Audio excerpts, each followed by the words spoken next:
ಎರಡನೇ ದಿನ ನಮ್ಮ ಊರ ಹಬ್ಬದ ಎರಡನೇ ದಿನಕ್ಕೆ ತಮ್ಮೆಲ್ಲರಿಗೂ ಆತ್ಮೀಯ ಸ್ವಾಗತ. ಇವಾಗ ಜಸ್ಟ್ ಎದ್ದು ಸ್ನಾನ ಮಾಡಿ ಎಲ್ಲ ಫ್ರೆಶ್ ಅಪ್ ಆಗಿ ಇವತ್ತು ಆ್ಯಕ್ಚುಲಿ ನಾವು ಮತ್ತೊಂದು ಊರಿನ ದೇವರಿಗೆ ತಂಪು ತೋರ್ಸೋ ಅಂತ ಕೆಲಸ ಇದೆ. ಸೊ ನಾನು, ಅಮ್ಮ, ಅಜ್ಜಿ, ತಾತ, ನಮ್ಮ ಚಿಕ್ಕಮ್ಮವರು ಎಲ್ಲ ಬಂದಿದ್ದೀವಿ. ಆ್ಯಂಡ್ ಇವತ್ತು ಈ ದೇವಸ್ಥಾನ ಪ್ರತಿಷ್ಠಾಪನೆ ಇದೆಯಲ್ಲ, ಒಂದು 5,000 ಜನಗಳಿಗೆ ಅವರೆಕಾಳು ಊಟ ಅಂದರೆ ಮುದ್ದೆ, ಅವರೆಕಾಳು ಸಾಂಬಾರು, ಅವರೆಕಾಳು ಪಲ್ಯ ಎಲ್ಲ ಫುಲ್ಲು ಅವರೆಕಾಳು ಮೇಳ ಥರ. ಸೊ ಎಲ್ಲನೂ ತೋರಿಸ್ತೀನಿ ನಿಮಗೆ.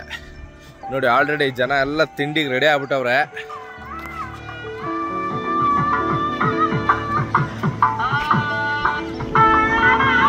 ನೋಡಿ, ಎಲ್ಲ ತಿಂಡಿ ತಿಂತವ್ರು. ಆಲ್ರೆಡಿ ಎಷ್ಟು ಜನ ಬಂದಿದ್ದಾರೆ. Already morning breakfast.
ಒಗ್ಗಟ್ಟಿನ ಮಾಡುವಂತಹ ಒಂದು ಕ್ರಮ ಅಂತ ಶಾಸ್ತ್ರ. ಆ ಪ್ರಕಾರದಿಂದ ಅಜೀವ ಕುಂಭವನ್ನು ಕಳಸವನ್ನು ನಿದ್ರಾವಸ್ಥೆ ತಂದು ಇವತ್ತಿನ ದಿವಸ ಪ್ರಾತಃ ಕಾಲದಲ್ಲಿ ಆ ಶಿಖರ ಪ್ರತಿಷ್ಠೆ ಮಾಡಿಕೊಂಡು ಏನೆಲ್ಲ ಪೀಠಕ್ಕೆ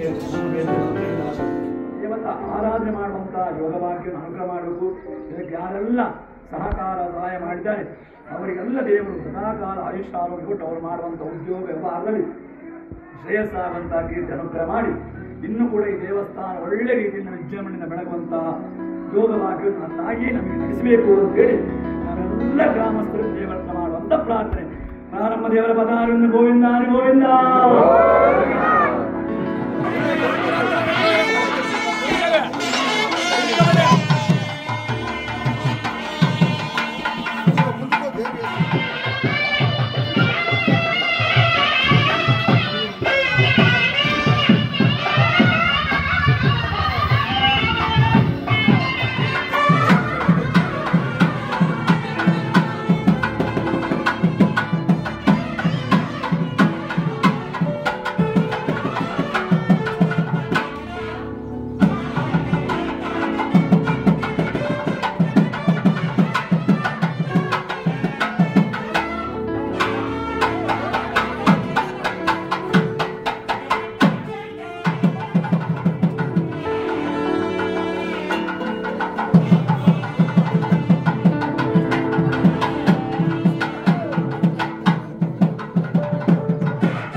ಬೆಳಿಗ್ಗೆ ತ್ರಿಕಾಲ ಪೂಜೆ ನೀವು ಹಿಂಗೆ ಇರ್ತೀರಿ ಹಿಂಗೆ 48 ದಿನ ಮಾಡ್ಕೊತಾರೆ ಅವರು. ಭವಿಷ್ಯದ 48 ದಿನ ಮಾಡ್ಕೊತಾರೆ ಇವರು. ಅರ್ಚಕರು ಬೇಕು, ಪ್ರತಿದಿನ ಪೂಜೆ ನಡೆಯಕ್ಕೆ ಗ್ರಾಮದಲ್ಲಿ ಅದನ್ನು ಮಂಗಳವಾರ ಈ ಕಾಳಮ್ಮನ ಹೆಂಗ್ ಮಾಡ್ತಾರೆ ಗೊತ್ತಾ? ಮಾಸಮ್ಮಗೆ ಹೆಂಗ್ ಮಾಡ್ತಾರೆ? ಮಾಸಮ್ಮಗೆ ಸೋಮವಾರ ಮಾಡ್ತಾರೆ, ಕಾಳಮ್ಮಗೆ ಶುಕ್ರವಾರ ಮಾಡ್ತಾರೆ, ಮಾರಮ್ಮಗೆ ನಂಗಾಗಿಲ್ಲ. ಪ್ರತಿನಿತ್ಯ ಪೂಜೆ ಆಗ್ಬೇಕು. ಪ್ರತಿನಿತ್ಯ ಪೂಜೆ ಮನೆ ಬರ್ಬೋದು, ಅವ್ರ ಮನೆ ತಗ ಹೋಗ್ಬೋದು, ಯಾರ ಮನೆ ತಗ ಹೋಗ್ಬೋದು ಸ್ವಾಮಿ. ಅವ್ರು ಕರ್ಕೊಂಬಂದು ಅವ್ರ ಕೈ ಪೂಜೆ ಮಾಡಿಸ್ಕೊತಾನೆ ನಾವು. ಅದು ಅವ್ರು ಸೇರಿ ಹುಣ್ಮೆ ಪೌರ್ಣಮಿ ಮಾಡಲೇಬೇಕು. ಬಾಗಿಲು ತೆಗಿಬೇಕು. ಆಮೇಲೆ ಯಾರೋ ಮಕ್ಳಿಗೆ ಸ್ವಲ್ಪ ತೀರ್ಥ ಗೀರ್ಥ ಹಾಕ್ಬೇಕು ಅಂದ್ರೆ ಓಡ್ ಬಂದು ಬಾಗಿಲು ತೆಗೆದು ಸ್ವಲ್ಪ ಅವ್ರಿಗೇನೋ ಒಂದು ತೀರ್ಥ ಗೀರ್ಥ ಮಾಡ್ಕೊಡ್ಬೇಕು. ಅವ್ರಿಗೇನೋ ಆ ತಾಯಿ ಏನ್ ಕೊಡ್ಬೇಕು ಅನ್ಸಲ್ಲ ಅವ್ರಿಗೆ. 48 ದಿವಸ ಆದ್ಮೇಲೆ 48 ದಿನ ಆದ್ಮೇಲೆ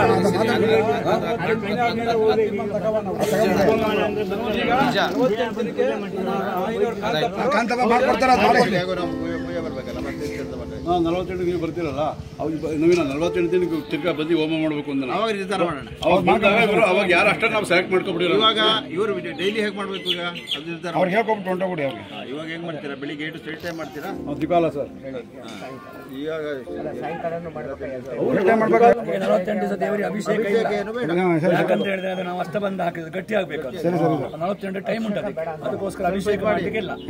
ನೀವು ಪ್ರೋಕ್ಷಣೆ ಮಾಡ್ತೀವಿ ಅಷ್ಟೇ. 48 ನಾವು ಬಂದು ವಾಪಸ್ ಪದೇ ಕಲಶ ಮಾಡಿ ಅಭಿಷೇಕ ಮಾಡ್ಕೊಳ್ತೇವೆ. ಬಟ್ಟೆಯಲ್ಲಿ ಮುಖವನ್ನೆಲ್ಲ ಸರಿಯಾಗಿ ಅದು ಅವ್ರು ಹೊಡಿಸ್ತಾರೆ. ಬಟ್ ಸ್ನಾನೂ ಬೇಡಿ ಯಾಕೆ ಗೊತ್ತುಂಟಾ? ಅದು ಗಟ್ಟಿ ಹಾಕ್ಬೇಕು. ಅದು ಗಟ್ಟಿಯಾಗಿ 48 ದಿವಸ ಬೇಕು. ಅದಕ್ಕೆ ನೀವು ಇವತ್ತು ನೀರು ಮಾಡ್ತಾರಲ್ವಾ, ವಾಪಸ್ ಅದು ಇದಾಗ್ತದೆ. ಈಗ ನಾವು ಕಲಶ ಹೋಯ್ತು ಕೂಡ ವಾಪಸ್ ಬಂದ ನೋಡ್ರಿ. ಇಲ್ಲ ಮಾಡಿಸ್ಲಿಕ್ಕಿದ್ದು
ಬಟ್ಟೆ ಕೇಳಿ ನೀವು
ದೇವಸ್ಥಾನದ ಪ್ರತಿಷ್ಠಾಪನೆ ಹಾಗೂ ಹಲವಾರು ಕಾರ್ಯಕ್ರಮಗಳನ್ನ ನಿಮ್ಮ ಮುಂದೆ ತೋರಿಸಿದ್ದೀನಿ. ಆ್ಯಂಡ್ ಇದು ನನ್ನ ಜೀವನದ one of the best part ಅಂತ ಹೇಳ್ಬೋದು. ಏನಕ್ಕಂದರೆ ನಮ್ಮ ತಾಯಿಯವರ ಹುಟ್ಟು ಬೆಳೆದಿರೋಂಥ ಊರಿಗಲ್ಲಿ ಓಡಾಡ್ಕೊಂಡು ಆರಾಮಾಗಿ ಮಜಾ ಮಾಡ್ಕೊಂಡು ಎಲ್ಲರೂ ಮಾತಾಡ್ಸ್ಕೊಂಡು it is so good, it's so beautiful. And 2 part ಇರುತ್ತೆ ಇದು ವಿಡಿಯೋ. ಆ್ಯಂಡ್ ಮೊದಲನೇ ಪಾರ್ಟಲ್ಲಿ ನಿಮಗೆ ಅರ್ಧ ತೋರಿಸ್ತೀನಿ ಮೊದಲನೇ ದಿನದ್ದು. ಆ್ಯಂಡ್ 2ನೇ ಪಾರ್ಟಲ್ಲೂ ಕೂಡ ನಿಮಗೆ ಮಿಕ್ಕಿದ ಕಂಪ್ಲೀಟ್ ಎಲ್ಲ ಊಟದ್ದು ಆಗಿರ್ಬೋದು, ಪ್ರತಿಯೊಂದು ತುಂಬ ಚೆನ್ನಾಗಿರುತ್ತೆ. ನೋಡಿ ದಯವಿಟ್ಟು ಹರಿಸಿ. ಆ್ಯಂಡ್ ನಿಮ್ಮ ಕನ್ನಡ ಯೂಟ್ಯೂಬರ್ನ ಸಪೋರ್ಟ್ ಮಾಡಿ. Thank you so much. This is all for you. ನಿಮಗೋಸ್ಕರ ಇದೆಲ್ಲ. ಆ್ಯಂಡ್ ನಾನು ನಿಮ್ಮ ಮನೆ ಹುಡುಗ ಪ್ರಮೋದ್ ಫ್ರಮ್ ವೈನಬಿ ಬ್ಲಾಗ್ಸ್. Thank you all. ಎಲ್ಲರೂ ಚೆನ್ನಾಗಿರೋಣ, ಎಲ್ರಿಗೂ ಒಳ್ಳೇದು ಬಯಸೋಣ. ಜೈ Chamundeshwari. Thank you so much.